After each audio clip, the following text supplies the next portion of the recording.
So we've talked about on the show before how there are some things that the Northerners get to enjoy that we don't get to enjoy down here. And then on the flip side of that, there are lots of things or several things that we really get to enjoy that they've maybe never even seen or definitely not ever tried.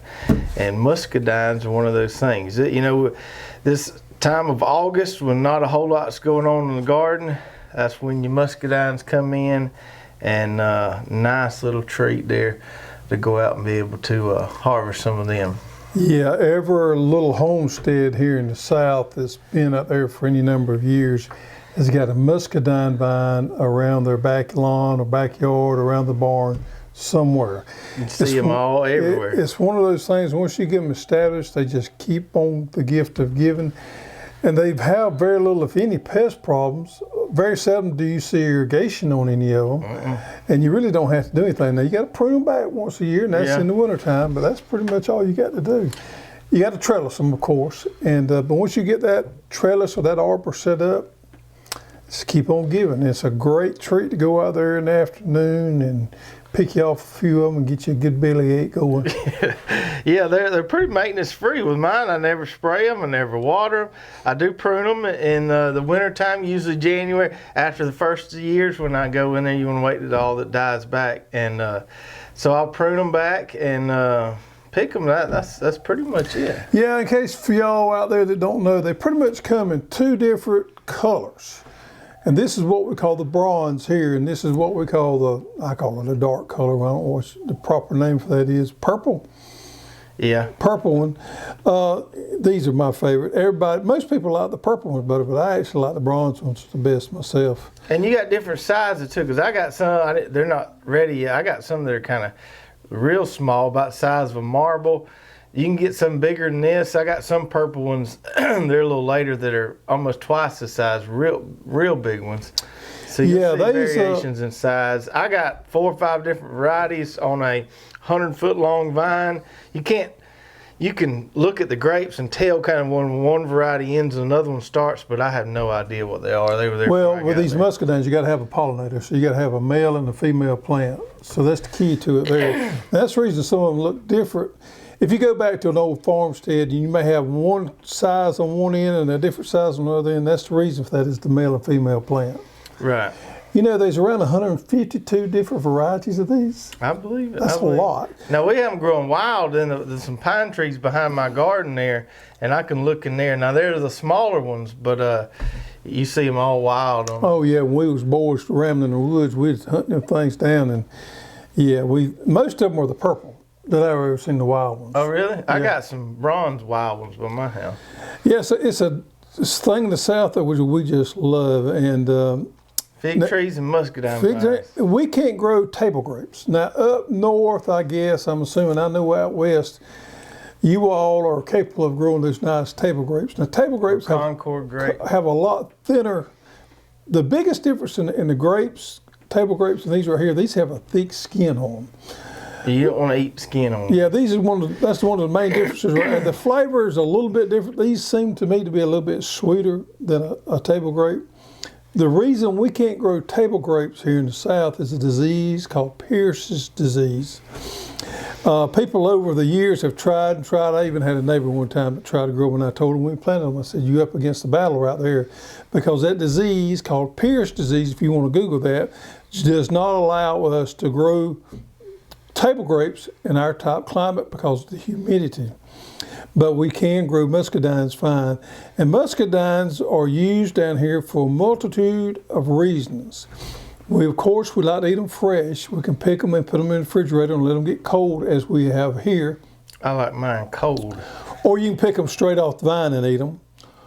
One of the big things we like to do down in the South of these is make muscadine jelly. And also they're known for making really good sweet wine. And the wineries here in the South have popped up over the last few years, a lot of them. They specialize in these muscadine wines. It's a different tasting wine than what you might get at a fancy restaurant. Now one of the varieties that they really like is one called Carlos, and it's a smaller smaller muscadine, but it really lends itself well to the winemaking industry.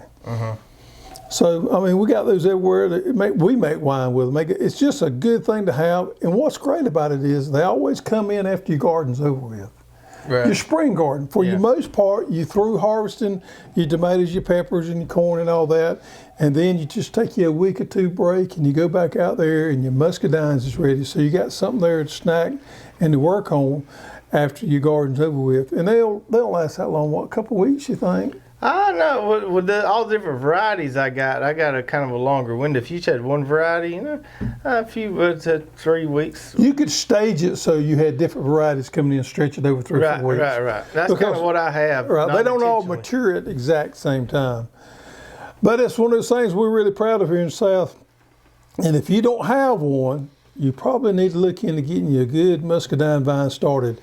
The two different ways that they've always been done down here is a trellis system, and that's just running wire from post to post, and you let your muscadines grow up on that, or an arbor system. Now, the trellis system is by far the most popular, but back in the day, I can remember a lot of people would put in arbors, and what they would do, they would put post up and build some kind of lattice system on top, or either a wire system on top, and those muscadines would grow on top, and you would walk underneath there and pick them off. Not quite as productive as the trellis system because you can't prune them. Right. So you pretty much just let them grow. Yeah. But it makes a nice shade. You can go underneath there and just stand there for hours. Yeah. Picking and eating. I guess I never really been under one of those, but I've seen them. I guess all the grapes kind of, gravity makes them kind of fall between there. You don't have to worry about the ones on top. Now, there's no politically correct, fancy way to eat these things. They have seeds in them. You don't eat the hull, you don't eat the seeds. You eat too many seeds, you get diverticulitis. I had an uncle that loved them. I mean, absolutely loved them. And around here, we used to have these U-pick places. And you could go out there and you could pick all you wanted, and they charged you like $5 a quart or whatever. Well, what they didn't charge you for is what you ate. Right. And I was a younger fella, and me and my dad and him went out there, and he thought he was going to get one up on them. Mm-hmm. And he loved them. Yeah. So he sat out there for hours eating his belly full of them. And that night he had to go get his stomach pumped out. Yeah. He ate the seeds. He would eat the seeds and all. And I guess he'd always done that, but he must have swallowed the whole thing. He did. Because you got to chew it up a little bit. Yeah, and he went back home and got laid in that recliner, and pain started hitting him. They had to pump him out of his stomach. Yeah. You don't want to eat too many of the seeds. I'll show people what they kind of. So don't get greedy and think you're cheating the man on them U-picks. So that's what they look like right there. So a little different texture, a little harder texture than, say, a table grape probably. And then they have seeds in the inside. And you just kind of... It's an art. What you got to do is you got to pop that out. Then you take the hull out. Then you have to run that membrane through your teeth to get them seeds out. Yeah. I'm going to demonstrate that. Y'all be careful now. Don't make it look harder than it is. And there's the seeds. Yeah, and if you're just sitting in the house eating, it's best to really eat these things on the porch. It is. Or stand outside in the shade. That way you can just spit seeds on the ground. And if you eat too many of them, of course, that bellyache can happen. But I have known to eat so many, it kind of warps my taste buds a little bit, and then you can't really taste nothing for the rest of the day. But I get my little over-the-shoulder harvesting bucket and get out there. And now here's some come off my aunt's vine. You can tell they'll get a bit smaller. This is probably an older variety here. They ain't no tell how long they've been out there. Put it up against that one to show them the difference in size there. Yeah. There's a lot of variance in size and sweetness of them too. Mm-hmm. And I've also noticed from the varieties I got, there's differences in how big the clusters are from one variety. With them little ones, man, they grow in these massive clusters. Then they seem to be a little tartar than yours. Yeah. Now these here, they get a little sweeter if you leave them in the refrigerator for 3 or 4 days. He's been in the refrigerator 3 or 4 days, and they do get a little better that way. Yep. But you get that over-the-shoulder harvesting bucket there, and kind of do your belly out a little bit. Yeah, do your belly out, and you scoot it up underneath them clusters there, and you just reach in there and just rake them off. And now, every now and then, you will find your wasp in there, and it's about gone down now. But I harvesting these the other day. I had a wasp come through there, bit me right there on that hammer right there. He didn't want much. He fell out like that. He bounced right off of it. He bounced right off of him. He didn't want much of it. But it wasn't a nest. I backed up after I felled him and got me looking around for a nest. But there was only one there. Usually if you stir up a nest, you'll see them everywhere. Wasps eat aphids. They eat aphids. So he might have been in there feeding on the aphid and come out there and thought you was messing with his He dinner. might have been in there feeding on my Muscadines. Could have been. What else we got going on? Lots of, my routine in August and going out to the garden every afternoon, check on things, just going around and peering at my cover crops and how pretty I think they are. I got the prettiest cover crop of iron clay peas I believe I have ever had. Mine got a little wind damage the other day, and I think the cats may be in there chasing rats. I had trouble with Tank in there too. He loves getting there and jump around, and I don't know what he's after, but I had to get on to him yesterday. He got in there and was plundering around. But I had the first careless peek through, and I did on the edge, maybe on the edge, but in my iron clay peas, I did not have the first careless weed peek its way through there. Those things grew so fast and they shaded out so quickly, it did not give that careless or that pigweed an opportunity to come up. Yeah, I haven't seen any in the middle of mine. Now, some of mine that's got blown down in the middle, I'm going to have to mow mine before it starts flowering a little sooner than I wanted to. I've been experimenting a little bit with warm season cocktails, cover crop cocktails. Now, we've done a good bit of cool season cocktails, not a whole lot of warm season cover crop cocktails. And I'll probably do a longer YouTube video on this coming up to kind of show you guys what I'm talking about. So I tried two different combinations. You take mine, I got a whole... Well, I thought you might have missed out on that. I didn't realize what was going on. Yeah. Oh, I got plenty. Anywho, I tried two different combinations. One sorghum and iron clay peas, and the other was sorghum and sun hemp.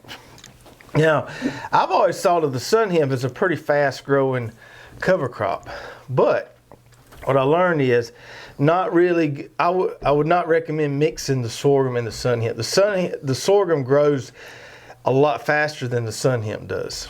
And so you can't even see my sun hemp. I mean, that sorghum is just outracing it. You can see a few little sprigs down there, but I would not recommend mixing those two. On the other hand, I mixed iron clay peas and sorghum Sudan grass, and that has worked really awesome. They grow at about the same rate. Now, at some point, when those peas, my iron clay peas got about knee high. At some point, they're gonna get as tall as they're gonna get, and the sorghum would outcompete them, but as long as those peas can get to their maximum height, I think you're fine there. So I think that's a really good combination. I hadn't tried any combinations with buckwheat because buckwheat's a little shorter maturing, but I like the sorghum and pea combination really good. I think the buckwheat and the sorghum would probably work okay together. What you don't want to do is what you talked about with the sun hemp and the lower growing varieties. You don't want to cocktail them together, the high ones and the short ones, because you're just asking for trouble right there. So if you are going to make a mix, you want to think about where they mature out at and try to pick two that's pretty close to maturing out at the same height. I think that would work a lot better. Yeah. So I'm looking forward. I got some buckwheat just starting to flower. So I'll be mowing some soon. We're going to do the kind of mow and repeat with the sorghum Sudan. Now the mowing and the repeat does not work as well with the iron clay peas and the buckwheat as it does the sorghum Sudan grass. Those peas, well, they won't come back very good on you, and the buckwheat won't come back real good either. It will come back more than the peas. I'm not going to mow and repeat those. Yeah. The only ones I mow and repeat, I've tried mowing and repeating sun hemp. It works okay. With the sorghum Sudan grass, you really can do the mow and repeat. Oh, yeah. And when you mow it, you got the ground cover there from the cover crop, but when you drop in all those clippings, that gives you even more weed suppression. Because it's like laying and down. mow as high as you possibly can. I think you mentioned that on one of your videos. Yeah, we got a new little on our Instagram and Facebook, new little thing I'm doing every day. I think it comes out at 10 a.m. Eastern there. Just a little, quick question of the day thing, some useful information. So check that out. if you haven't already. Just a few reminders, we're still accepting some testimonials. We'll put a link below if you want to be a part of that. We're trying to put together a little testimonial video. If you want to send us a little video shot from your phone, there's a link below where you can share that with us. And we're still taking recipe requests for our row by row recipe book that we're going to be trying to put together in the next year. Just to give you a reminder of those categories there, we're going to have several different sections of the book. One on pickling and preserving, so if you got any good pickling recipes, one called Southern Favorites, one called Soups and Such, and a section called Snack Attack there. So if you have any of those, you can email those to custserve@hosstools.com, or you can always snail mail them if that's your preferred delivery method. So today, and this has been something I've been talking about doing for a little while, is doing a show or two. We'll probably have to finish this up next week, but doing a show talking about small scale market farming. This time right now, we know gardening is popular more than ever, but from personal experiences and talking with other people, the small scale market farmer is having a good year. It's a good time to be growing good, clean vegetables, especially if you got a way you can get them in the hands of people without them having to go in a crowded, busy grocery store or something like that. Yes, it is. I noticed several groups that I'm in on Facebook, and they keep talking about how well the small farmer's doing. And I'm proud for it because he needed a little break. He needed a little pick-me-up, and this has been a good year for the small farmer. Mm-hmm. Yeah, bear with me. So we're going to talk about some things to consider if you want to start a little market farm. Right. First of all, let me just give a little background on why we started. You talking about you, right? Me and my wife, yeah. Me and my wife, and you've kind of seen the journey evolve as it's gone here. So we started out when we decided with our business here that we were going to start doing a lot of YouTube videos, a lot of showing people how to grow their own food. To really do that effectively, we had to have quite a few plots. We had to have more garden than we needed personally, just because we want to show people different things, all these different things you could grow, different ways you could do them. So in doing that, obviously the result is we have a lot more food than we could actually ourselves eat. We had more than we could give away, and it got to the point it was hard to give it away. And nobody wants to believe this, but you can actually sell it easier than you can give it away. I was going to speak on that very same subject. So what we have seen over a period of time, let me get through this here, Muscadine. We got to get our timing better here on the Muscadine eating. I got me a big juicy one in there, and you're going to lay it on me. Travis does the little bag thing where he says it every week, and I don't. I mean, I just simply grow enough for us, and I try to give away what I can. The problem with the giveaway, and I've drawn some conclusions on this. I've actually had people, Travis would sell out of a bag, and they knew I had a big garden too, so they would contact me, wanting to know if they could buy a bag from me. I said, no, you can't. I said, I'd be glad to give you whatever you want. And they never showed up. I was going to give it to them, but they'd rather pay you $20, $25 for a bag. The reason is, I think, is because it's a point of value. People don't value things unless they got some type of investment into it. Now, I could go into a rant about how sorry people was because they didn't want to come pick something of it, but I'll be honest with you, I really don't think that's it. Right. Now, we all know butter beans and peas can be kind of tough to pick. I think it's a point of convenience and value. I think when somebody pays for something other and it's good to them, then they feel like they have got some value for their investment. Therefore, if they don't pay for it, they don't value it near as much high up on the list. So it's interesting. I could, if you imagine that was okra in there instead of muscadine, I can sell a bag that size of okra for $5 all day, every day, all I can pick. Whereas you have a hard time giving away. Yeah, I can pick a bag like that and just beg and beg people. I mean, I'll pick it for them. I have no problem picking it, and you just have to beg and beg them to give it away. Whereas it's simply the value is not there because I'm willing to give it away. It's not valued very much. Right. So we had that, all that stuff, and I had studied on it quite a bit. I had studied on this small scale market farming thing and different people's models and stuff. And I knew it would be challenging down here where we are in a more rural area. And I said, we got all this extra food. I told my wife, I said, let's try to sell some of this stuff. Let me see if I can kind of prove to myself that you can make this work in a real rural area. So that's kind of how we got started. And we've been doing it for 5 or 6 years now. This is probably another long YouTube video I'll be doing in the future, but I'm probably going to hang up my cleats, my boots on the market farmer stuff. I haven't set a definite date, probably by the end of the year at some point. But now, just because you're hanging up your boots don't mean it's not a viable business. It doesn't mean that it's not been successful at all. It's been really successful for the time we put into it. I've just got to the point, my kids are getting older. We just bought us a pop-up camper, and I want to spend my weekends, camping and doing fun stuff with the kids instead of spending the whole weekend packing vegetables. And making them work out in the garden. Yeah, but we'll get into that in a little more detail on another video. So I've got a list of what I call things to consider before you're going to start a market farm. Or maybe you're working on starting one, and these could be some tips to point you in the right direction. These are things I have learned over the 5 or 6 years that I've been doing it, talking to other people who've been doing it, watching people do it.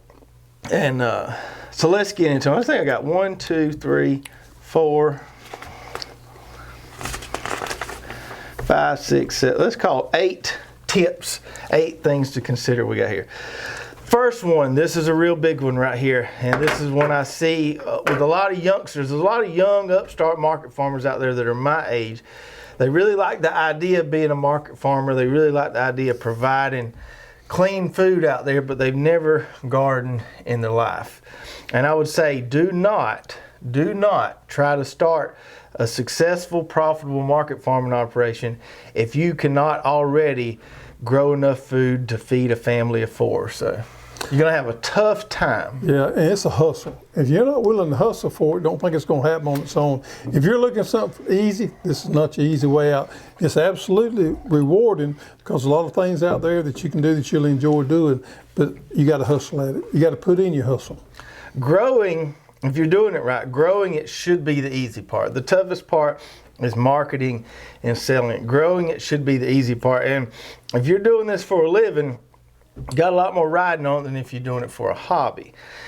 And if you're doing it for a living, anytime you're market farming, anytime you're farming in general, if you've been doing it long enough, you're going to get a lot of curveballs. Some crops ain't going to work and some will, and you have good months and bad months.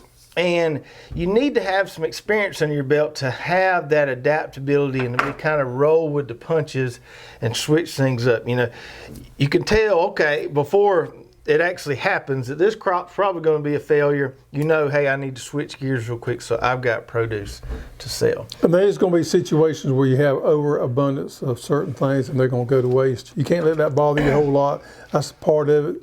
You're just going to have that happen sometimes. Number 2 is know your market. Know who you're selling to. Who are you trying to sell to? This is big in any kind of business where you're selling anything, but especially important in market farming. Is your audience male? Is it female? Ours are almost all females. Now that could be a product of my wife does all the marketing for it, but all of our customers are female customers. And if you do our model, which we'll talk about next week, you might find that you have more female customers. I think that's pretty much going to be the norm. If you go to a lot of the farmers markets, women typically buy the groceries, you see them buying the groceries there. And you say the marketing aspect of it is hard. It is hard, but we have some things going on now that we didn't have a few years ago with the social media. These Facebook groups is absolutely wonderful. Facebook Lives, if you can get a handle on any and all of that. Wonderful ways to market your product there and to reach people, to get them enthused and get them excited about buying your produce and growing it. I think some of those added value things you should be doing is recipes. You should be growing and showing people how to cook it, showing them what the end result is. Yeah. The other thing besides what is your market? Is it male or female? And a lot of people don't want to talk about this, but you got to consider, is my customer lower class, middle class, or upper class? Working class person or person kind of on the more higher end of the income scale. That's going to have a lot to do with what you grow, how much you sell it for. There's a lot of things that go into that. So, if you're living in a rural area and you're just doing a roadside stand and you have, just regular old folks like us stopping by, you're going to have a kind of much different strategy than if you're doing vegetable bags for high-end people. Yeah, I can put some input on this. Okay. So let's classify them as three different. We're going to talk about what would you call it? The lower class. I'm going to call them poor folks, and then we're going to call middle class, and we're going to call high class. We're going to call them rich folks. So we got three right there. And I start off with the poor folks out there. Now I'm not picking on poor folks because I've been there, and I can speak from experience on this right here. Poor folks is not the ones you want to go after as far as your marketing. Poor folks ain't got no money. They ain't willing to pay a little bit extra to get something that's going to be better for them. They're worried about buying gas for next week and what they're going to eat for supper tonight and tomorrow night. And like I said, I'm not throwing down, don't send me no hate mail because I've been there and done that, wondering how I was going to get to work tomorrow, how much gas I had to have. So that's the point of the matter. You don't want to depend on them poor folks. I like them. I love poor folks. Been there, done that, but you cannot depend on them to make a living off of them. Now let's skip over and let's don't talk about middle class. Let's talk about high class, the rich folks. The rich folks may buy some of your products, but they're not going to be the type customer that I think you want week in, week out. You can't count on them. What you need to count on is that middle class. Those ones actually going to be cooking, that's going to be able to afford your product, and it's going to be wanting your product week in and after week. So that's the one I would focus on. Is I'd leave the poor folks alone, bless their heart, and I'd leave them rich folks alone. And I tell you something else about the rich folks, they complain a lot more. Yeah. A lot more. They're hard to satisfy. They complain more. Nothing ain't good enough for them. So I'd go after that middle class person. I would base my entire business model around that.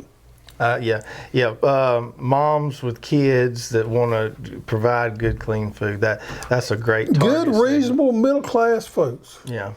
Nothing against anybody in any of them other classes. No. But as far as selling your produce, you do want to kind of aim in on one there. Right.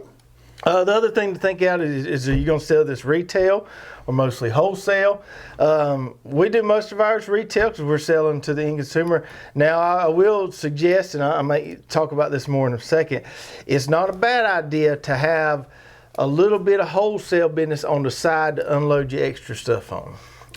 You might not want, anytime you're wholesaling, you're going to sell it at a discount. You're not going to make as much money. But if you got some way where you can occasionally unload some excess, that way it's just not going to waste. It's not a bad idea to have that. A lot of people have heard talk about restaurants. To me, I think about restaurants, that'd be the ideal customer because they're fairly consistent. You think that would be a good end, but I've never heard anybody that built the business on selling to restaurants that was really satisfied and done well. Restaurants are hard to deal with. Yeah, the chefs can be a little ticky. Yeah. Chefs can be a little ticky. So we talked about what is your market. Part of that is who is your customers. We talked about the working class person is going to be, a good customer. We found, stay-at-home moms. That's a great target audience too.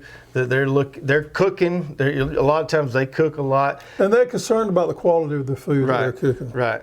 Another, possible customer is chefs, like you were talking about. From my experience, chefs can be a little picky.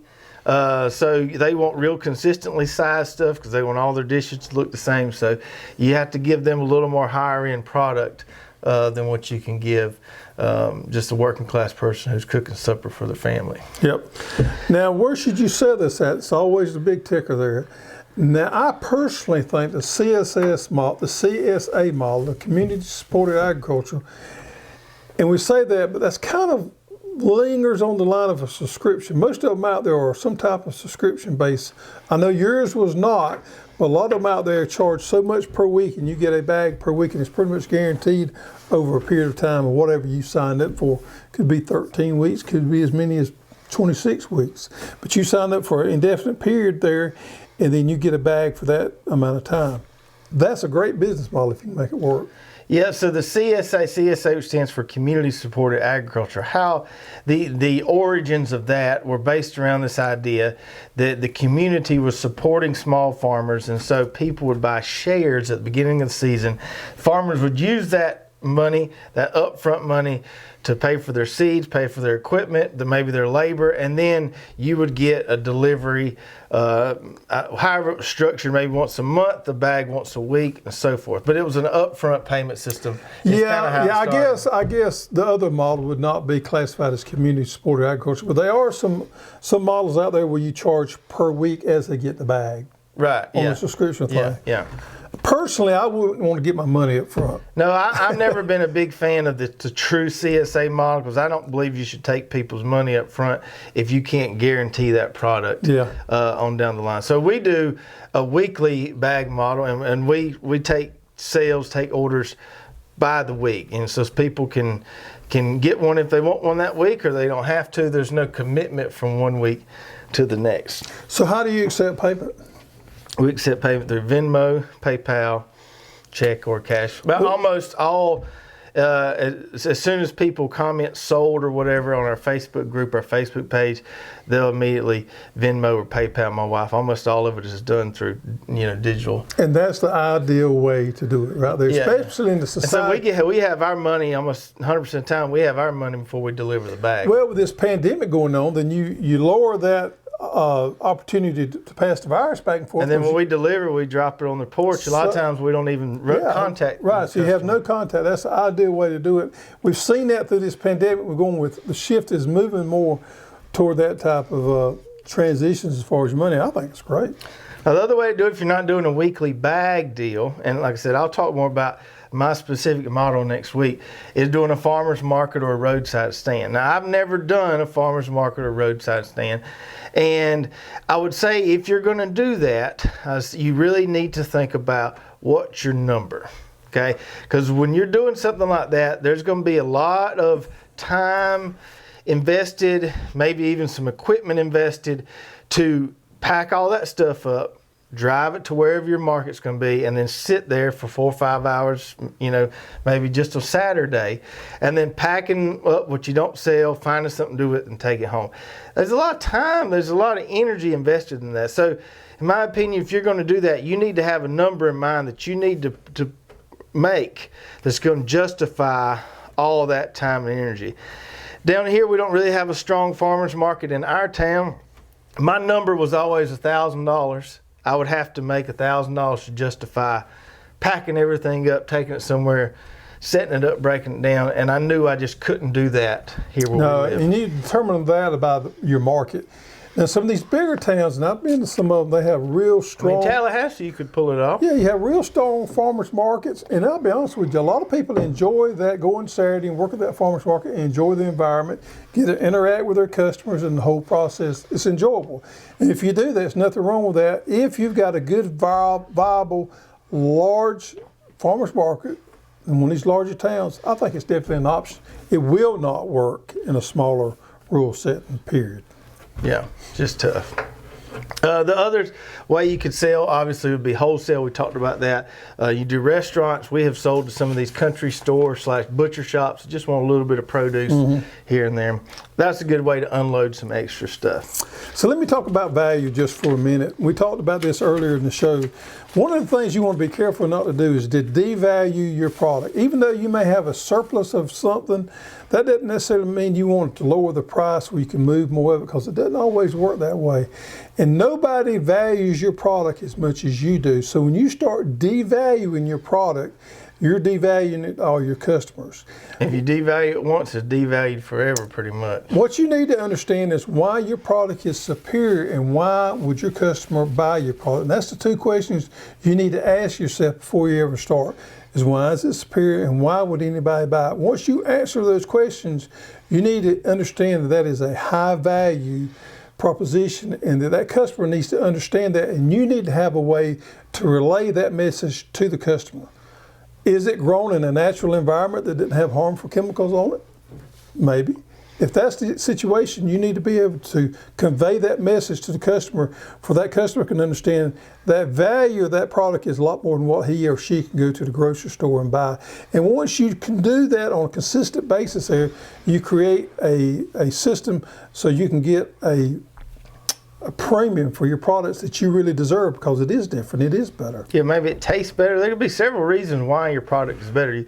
You skipped ahead a point on me there, but we can we'll go ahead and cover this one. I did get ahead of you. I got a little carried away. So my next It's this new hat's what That's it is. right. We just got those back in stock on the website. My next point, my next tip is the grocery store is not your competition. Do not try to base your prices off grocery store prices, because the grocery store is not your competition. You're not trying to compete with a grocery store. You're never going to outcompete the grocery store.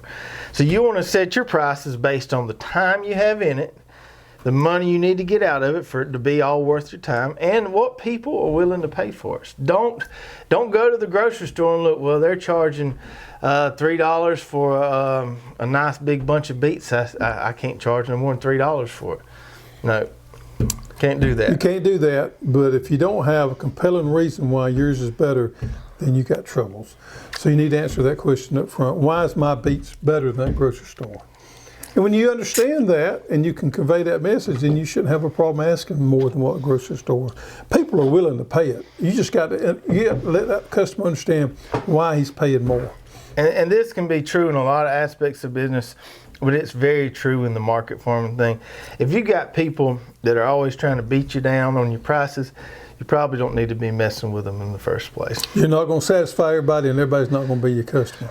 That's right. I talked about those poor people a moment ago, didn't I? My next thing is know what type of vegetables are popular for your area or for your market. Now, there's a lot of, you got your JMs, you got your Curtis, Never Sink Farms, there's that guy Ray Tyler in Tennessee.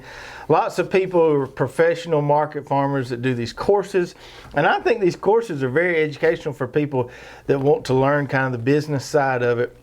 However, if you're watching their content, taking their course, you need to be very aware that a lot of this stuff they're talking about is regional, very regional.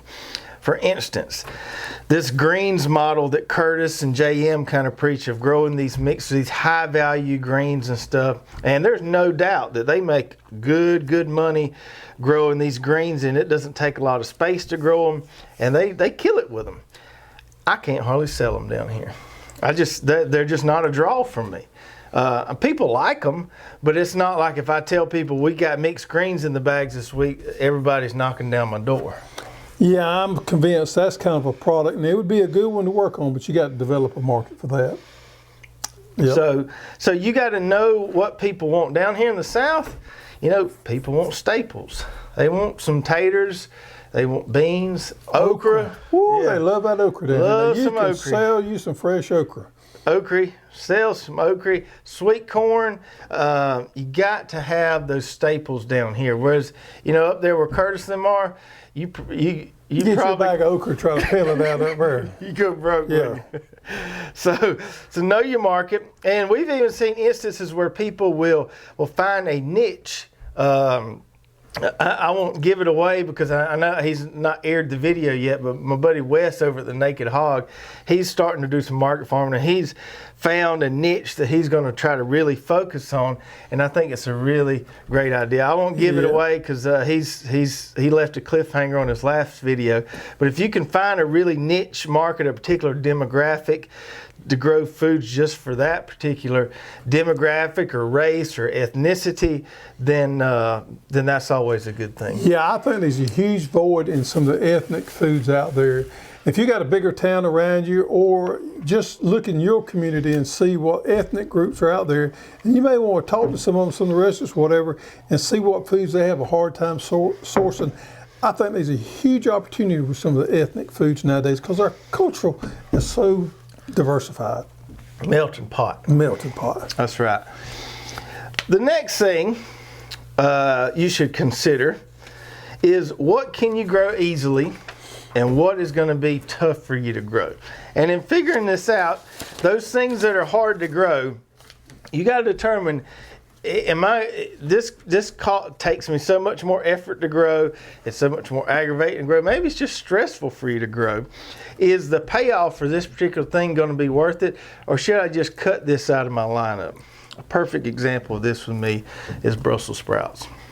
Now, we know if you've watched the show, every few years we'll make a pretty good crop of Brussels sprouts. We did last year. But I can't count on them as part of my market farm production because it's just so inconsistent. And you'll pull your hair out if you are trying to count on them because it's just so inconsistent. So those things that are harder to grow, you might want to just, eliminate them. Don't try to do too much and stress yourself on these crops if they're just too difficult to grow, whether it be because of your climate, where you're at, your pest disease pressure, whatever. English peas, that'd be Excuse me. that'd be my tough one right there. I love English peas, and you can sell English peas, and lots of them. They are temperamental, and more than 3 crops makes for me. So that'd be a hard one for me to depend on would be English peas. So I made a little list here of the high value crops for my market farm operation. These are things that are relatively easy to grow for me and that I get that are the most profitable for me, whether it be productivity or whatever. Number 1 is collards. Close second to that would be kale. You can make, I did the math last year, 1 stalk of collards, you can make close to $40 off that stalk of collards in its lifetime. Ooh, you talking about getting rich. From planting it in the fall all the way through spring, early summer when it bolts. If you can keep them alive, you can make a good bit of money off 1 stalk of collards. Kale's the same way. We talked about okra down here. You can sell okra like hotcakes. Can't give it away, but you can sell it. That's right. Winter squash are very valuable for us just because they store easy. It's not a lot of effort. Once you pick them all, your weekly packing and stuff, they're right there for you. Really effortless crop. They store well, and everybody loves them. The flavor there is really good. Summer squash, obviously, because of the repeated production. Cucumbers, same thing, repeated production. Peppers and eggplant are valuable for us because they're one of those things that stretch throughout the whole, they stretch from spring all the way through fall and give us a little bit of production, not a ton, a little bit of production during these really, really hot months. The last thing to consider is processing time. And this is really important here. And this is another reason why that greens model doesn't necessarily work for me, because I don't have the equipment, the setup, the infrastructure to do all this washing and drying and all that. Yeah, that can be tough. I mean, I got a little sink out there, and we do a little bit around here, but it's nothing compared to what you have to do for a market farmer. You can't carry something in a bag to a customer to be coated with dirt. You got to clean it up a little bit. You got to make it presentable. Yeah, and as you do this, you'll find there's certain things you can get by without washing, certain things you probably want to wash. Here's a list of the things that I always wash. Carrots I always wash. Beets, and I'm not talking about getting them spick and span ready to eat clean, but knock the dirt off of them. We wash radishes, rutabagas, green onions. Leeks have to be washed, and then we rinse our summer squash and cucumbers. I don't wash lettuce.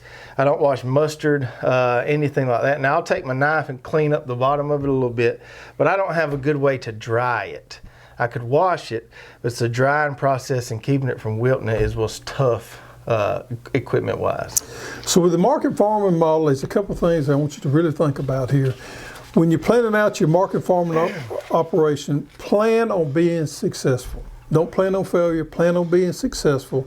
And by saying that, you want to plan your steps as you success and get to where you want to go. The second thing is to figure out before you start what you want the end to look like. How much money do you want to make at full tilt speed? When you're wide open, you're as big as you want to get, what do you want to make there? How much do you want to sell? And then reverse engineer that and step it back down and have a starting point and have a scale of what you want to do and a plan to get where you want to be. That's great advice there. Yeah, have some realistic goals. Don't bite off more than you can chew. So for instance, when we first started, me and my wife, the first year we had a goal, let's just average 5 bags a week, okay?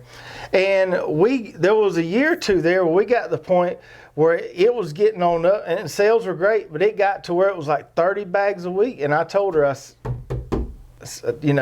can't do that. every week. It about killed me. And so now, 15 to 20 a week is considered a good week for us. Yeah. Don't overwhelm yourself with it. Don't bite off more than you can chew. Don't try to do too much. And I would say, if you can, start it out as a side hustle gig. If you can, if you've got to, because you're going to make some mistakes, and when you're small, you can take those mistakes and you can change. You can't be scared to change. You can change a little bit to make things work. If you start out big old whole hog, as we used to call it, and you make those mistakes, it's going to cost you a lot more. Start out small and you make those mistakes. You understand you got a mistake, you change it and move on. It's a lot easier to take care of it than it is when you're big and you've got a lot invested into it. Yeah, be careful before you just quit your good day job and dive off into market farming. If you can do it on the side to learn the ropes, then plunge into it later, I think you'll be a lot better off that way. Well, let's get in some questions. All right, and if we answer your question, send us an email to custserve.com and we'll send you a nice little prize. First question is from Michelle M. She says, do you plant your pole beans on Hortonova netting? Also, how long of a row do you recommend planting per person? Oh yeah, we plant those pole beans on Hortonova, and the thing I like about planting beans on that Hortonova is when I was doing cattle panels, and nothing wrong with cattle panels, I still got some. It is always aggravating to me at the end of the season to go through there, and there ain't an easy way to pull all them vines off them cattle panels. No, there's not. But I tell you what, I can take that Hortonova and I can roll it up and I can throw it in the trash and be done with it. Yeah. And it not cost me but $5 or so per whatever stretch I'm doing. So yes, beans work great on the Hortonova, whether it's running butter beans or rattlesnake beans or Kentucky blue pole beans, whatever. As far as how long a row to do, I think a 30-foot row is plenty for a family of 4 if you're just going to eat them fresh. I think the 30-foot row is plenty. Now, if you want to can some, put up some, and that's, pole beans are great. Preserved, canned, whatever. You might want to think about going a little longer, but 30-foot will give you a gracious plenty, assuming you're going to give a little bit of it away. Yeah. Number 2 is from Dave Robbins. He says, hey guys, question, just starting my seed trays for fall transplants. Can't believe how fast the Cheers cabbage and green magic broccoli popped up. Germination's unreal. Any tips to ensure they make it to transplant size? 3 of the most common mistakes I see in growing transplants is too dry, too wet, and not enough fertilizer. So you want that plant to be wet, and if possible, a lot of times on these hot days, you may have to water them 2 to 3 times. 3 times pretty much. I'll go up there, I'll do it in the morning, I'll do it at lunch, and I'll do it in the afternoon. So pretty much 3 times gets me by. If you use these good trays that we got, they got a nice hole at the bottom so they drain well. Drainage, to be able to get that water out of there, you don't want them sitting in water. As long as you can drain them out, the disease won't set up in there and they'll be fine. Fertility. So what you need to do, you don't need to do it till that plant gets up and starts putting on those big leaves. We call them true leaves. Once that plant starts putting on those true leaves, then you need to start hitting it with some fertilizer. And you want to be light with it the first time. The smaller the plant, the lighter the fertilization needs to be. Hit it, and then about 5 to 7 days, hit it again. 2 to 3 fertilizations, and you normally got some nice transplants. And if do everything right, in about 5 weeks, you should be able to tug on that stem and pull it right out of there. Yep. Back to the watering thing, let me touch on this real quick, because a lot of people make this mistake. They don't realize how much water a good seed start mix can hold, and it can hold quite a bit. When you're watering your trays and stuff, you need to water them until that water is dripping out the bottom there. Oh yeah. Because if you don't, what you won't realize is happening there, unless you scoop out the soil, is all you watering is the first top half, and you got roots down there that are just starving. It's dry as a bone at the bottom. So you need to water them till water starts falling through there. Yep. Next question is from Melissa Graham. She says, thanks for all the info. As always, I have a corn question. For years, we planted a combination of Silver Queen and Merit corn. My husband doesn't care for the super sweet varieties, and this was a perfect solution for us. Sweet enough and easy silken with the appealing bicolored kernels. What happened to the Merit corn? I understand it's one of those big companies that has put an end to it. Is it a money thing or what? Now, I'm not 100% sure about a big company putting an end to the merit corn. We do hear from customers talking about merit corn every now and then. And I've never personally grown it, but I know it is it's kind of like the G90, kind of like Silver Queen. It's one of those old varieties that a lot of people really like. And I have tried to find it. I've not been able to source any, and that's why we don't carry it. But Really? yeah, I've not been able to find any from a reputable source that I wanted to carry. I will say this about corn in general. Things appear to be trending towards the sweet. I understand some people just, I don't like that sweet corn. Me one of them. But things appear to be trending that way. Taste is one factor, but I think the biggest factor in the trending towards the super sweets is the storage ability and the longer harvesting window. And I understand if you don't like really, really sweet corn, if you don't like the taste, but as far as just growing it and having more time to go out there, pick it all, having more time to process it and harvest it, especially in a market farmer situation, but even in just a home gardener situation, is very valuable to not have to just, rush and put it all up in a day or two. Silver Sweet, still a great one, folks. Silver Queen. Still Silver Queen, yeah. All right, last question here is from Julie B, and she says, have y'all ever tried the air layering method, excuse me, to start new fig trees? Yeah, in fact, I got some going right now, and if you are interested in this, you need to YouTube it and find out how they do it, because I spent some time there, figured it out, and I've kind of got 1, 2, 3, I got 4 going right now. If this proves out to be a good method that I can do consistently, this is going to be my new way of propagating. Oh, yeah. I think air laying has got a lot of potential there. Now, I'm not being successful with it yet because it takes a little while, and I've got them on there, and you have to let them root into it. So What's the likelihood that this is going to work for you? I think it's pretty high. Really? Yeah. You're pretty confident? I'm pretty confident in it. To the extent you'll be able to show people how to do it? Maybe. What it does, it gives you a way to propagate during the summertime, the growing season. Okay. And then you can still take those cuttings and do dormant cuttings, propagate those.